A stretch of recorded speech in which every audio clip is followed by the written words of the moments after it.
আরজি কর কাণ্ডের শিক্ষা, পুলিশ এবং স্বাস্থ্যকর্তাদের একহাত নিয়ে বিরোধী অস্ত্র ভোতা করার চেষ্টায় মমতা।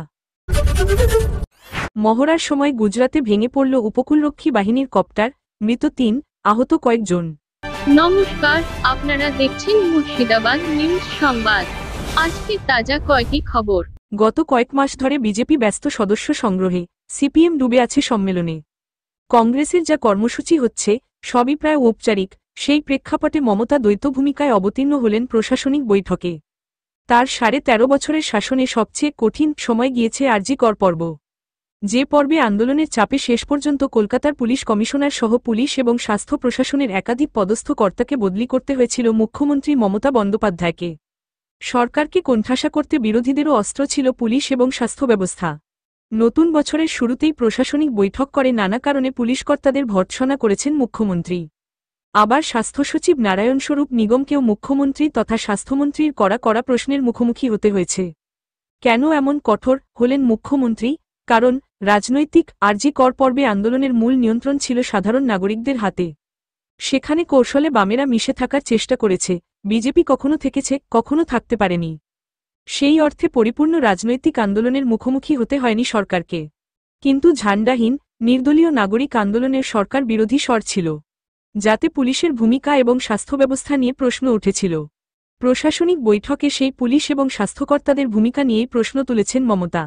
যে অস্ত্রে সরকারকে নিশানা করা করছিল, মমতা নিজেই সেই অস্ত্র হাতে তুলে নিয়েছেন। গত কয়েক মাস ধরে দেখা যাচ্ছে বিরোধীরা খানিকটা ছন্নছাড়া। বিজেপি ব্যস্ত সদস্য সংগ্রহে, সিপিএম ডুবে আছে সম্মেলনে। কংগ্রেসের যা কর্মসূচি হচ্ছে সবই প্রায় ঔপচারিক, সেই প্রেক্ষাপটেই মমতা দ্বৈত ভূমিকায় অবতীর্ণ হয়েছেন প্রশাসনিক বৈঠকে। আরজি কর পর্বের পরে নানা ঘটনায় রাজ্যের আইনশৃঙ্খলা নিয়ে প্রশ্ন উঠেছে। কলকাতা থেকে জেলায় একাধিক ঘটনায় পুলিশের ভূমিকা নিয়েও প্রশ্ন তুলেছে বিরোধীরা। কিন্তু বিরোধীদের একাংশই মেনে নিচ্ছেন সেই প্রশ্ন তোলা ছিল সংবাদ মাধ্যম সর্বস্ব। মাঠে ময়দানে দাগ কাটার মতো তেমন কোনো ভূমিকা বিরোধীদের মধ্যে দেখা যায়নি। প্রশাসনিক বৈঠকে মুখ্যমন্ত্রী নিজেই সেই ভূমিকায় অবতীর্ণ হয়েছেন। আবার রেফারেল সিস্টেম সহ স্বাস্থ্য বিষয়ক যে সমস্ত প্রশ্ন ছিল তা নিয়ে নিগমকে প্রশ্ন করে সদুত্তর না পেয়ে তিরস্কার করেছেন সেই প্রশাসনিক বৈঠকেই।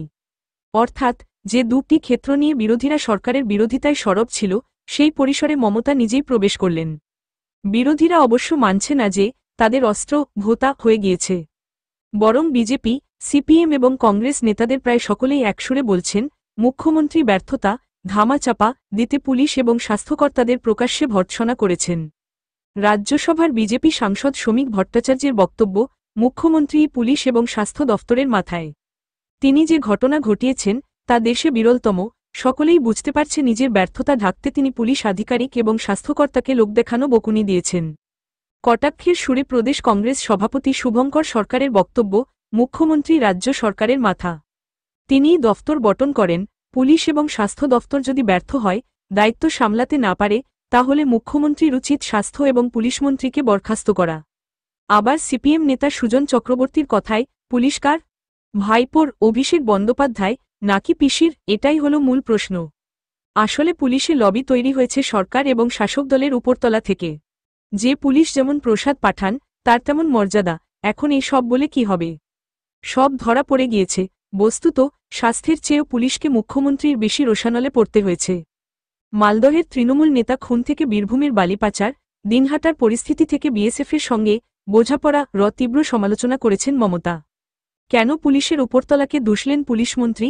শাসক দল এবং সরকারের বিভিন্ন নেতা বা কর্তার বিভিন্ন ব্যাখ্যা রয়েছে।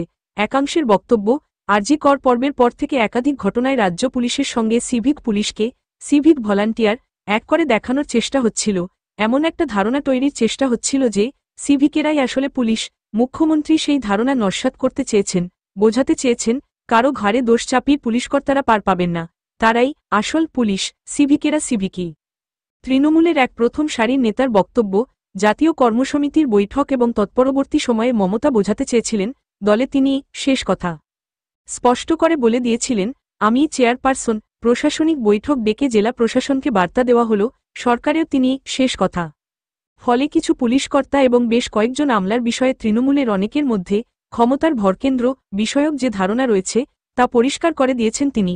ইতিমধ্যে গত 2-3 দিনে দলীয় স্তরে নানা ঘটনায় সেই ভরকেন্দ্র ববলের ইঙ্গিত মিলেছে। প্রশাসনিক স্তরে মুখ্যমন্ত্রী মমতার বার্তা রাজনৈতিক দিক দিয়েও তাৎপর্যপূর্ণ, যেখানে পুলিশ এবং স্বাস্থ্য প্রশাসনকে একহাত নিয়ে তিনি বিরোধী অস্ত্র ভোতা করার চেষ্টা শুরু করেছেন। প্রত্যক্ষদর্শীরা জানাচ্ছেন, হেলিকপ্টারটি ওড়ার কিছু ক্ষণের মধ্যেই সেটি নিয়ন্ত্রণ হারিয়ে গোত্তা খেয়ে আছড়ে পড়ে বিমানবন্দরের রানওয়েতে।